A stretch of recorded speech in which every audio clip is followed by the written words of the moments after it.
An important phase of the Bangladesh story came to an end today.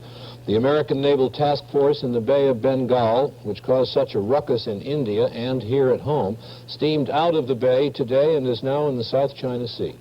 And Sheikh Mujibur Rahman, who may become known as the George Washington of Bangladesh, returned to Dhaka and one of the most emotional outbursts in that emotional part of the world. Here are two reports on his journey and on his return. India welcomed Sheikh Mujibur Rahman with full state honors. Sheikh Mujib was greeted first by India's President Giri, Prime Minister Indira Gandhi. Full state receptions are reserved for heads of state. India is one of only 2 countries that have officially recognized Sheikh Mujib's government.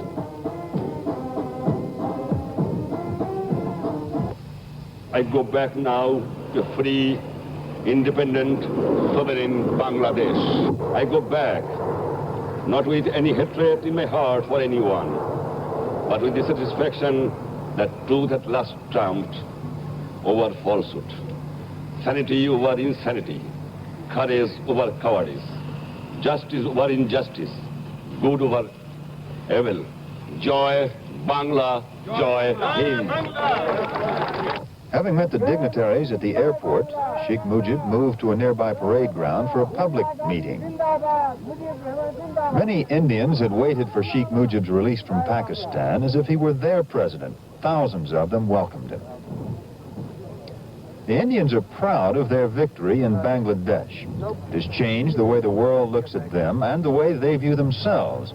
In honoring Sheikh Mujib, the Indians were also celebrating their role in helping secure his freedom.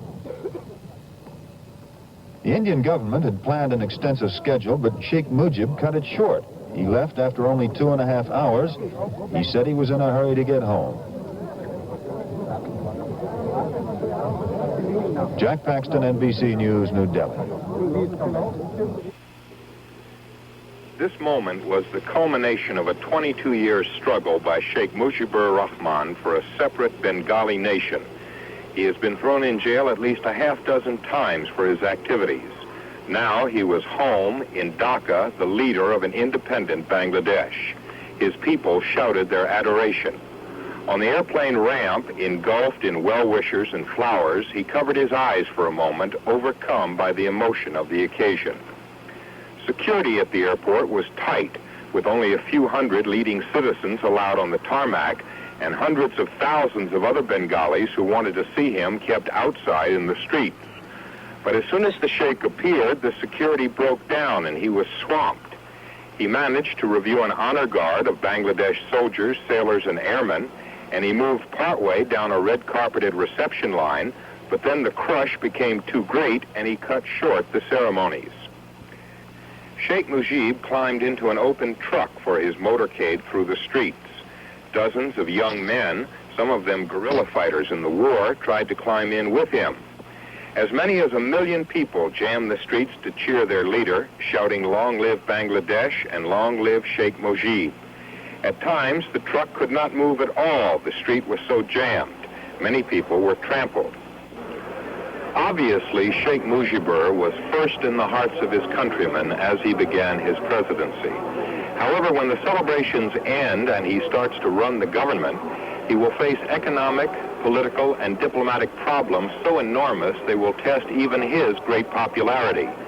He may find, as other revolutionary heroes have discovered, that it was easier to create a new nation than it is to make it work. Ron Nesson, NBC News, Dhaka. Nobody knows for sure, but one of the possible reasons for